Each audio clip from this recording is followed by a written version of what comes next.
দেখো খালি একবার খেয়ে। বিসমিল্লাহ।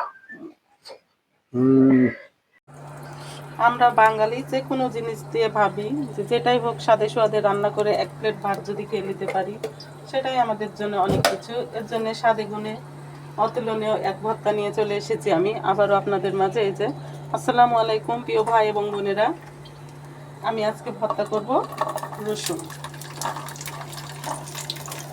আমি এর জন্য রসুনগুলোকে দিয়ে দিলাম তেলের মধ্যে।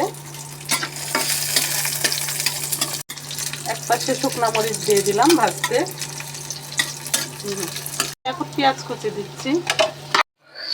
এই যে এভাবে একটু লাল লাল করে ভেজে নেবেন পেঁয়াজ রসুন। এই ভর্তাটা খেতে অনেক স্বাদ, একটুতেই ভাত খাওয়া যায়।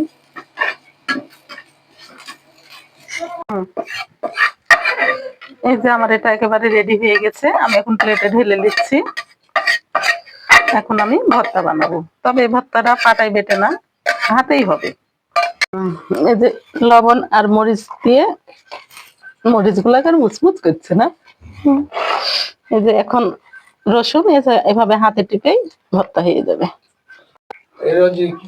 এই যে একেবারে অন্যরকম ভর্তা, এ ভর্তা কোনোদিন খেয়েছো? আমার মনে হয় এটা রসুন ভর্তা। সেই স্বাদ। আজকে খেয়ে দেখো। আমার একটু ভাত দিয়েই খাও। আর আমার ভর্তা বানিয়ে ওই ভর্তার প্লেটে ভাত দিয়ে না খেলে ভালো লাগে না। বন্ধুরা সাথে থাকবে। প্রিয় ভাই এবং বোনেরা, এই আমার মতো রসুন ভর্তা কে কে খেয়েছেন আমাকে জানাবেন। এই ভর্তাটা আসলে অন্যরকম একটা স্বাদের ভর্তা।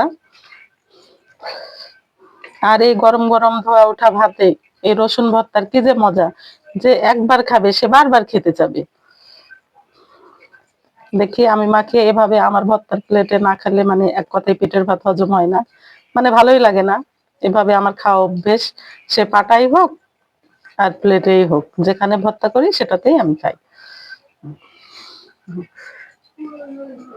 আমি একবার একটু খেয়ে আগে টেস্ট করি। বিসমিল্লাহ। খুব সুন্দর হয়েছে। বোনেরা এভাবে বাসায় করে খাবেন, খুবই ভালো লাগবে।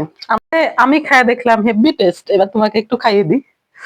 দেখো খায় খালি বলো, একবার খেলে তোমার লোভ লেগে যাবে, তুমি খালি বারবার বলবা রোজি না, রোজি তুমি রসুন ভর্তা করো, রোজি তুমি রসুন ভর্তা করো, শুধু এই কথাই বলবা। তাই? হ্যাঁ, দেখো খালি একবার খেয়ে। বিসমিল্লাহ। সেই স্বাদ না, সেই স্বাদ। মাশাআল্লাহ, হেভি টেস্ট। একবার যে খাবে এই রসুন ভর্তা, ভর্তা অল্প কিন্তু অল্প ভর্তাতেই প্রত্যেকদিন খেলেও আমি আসবো না।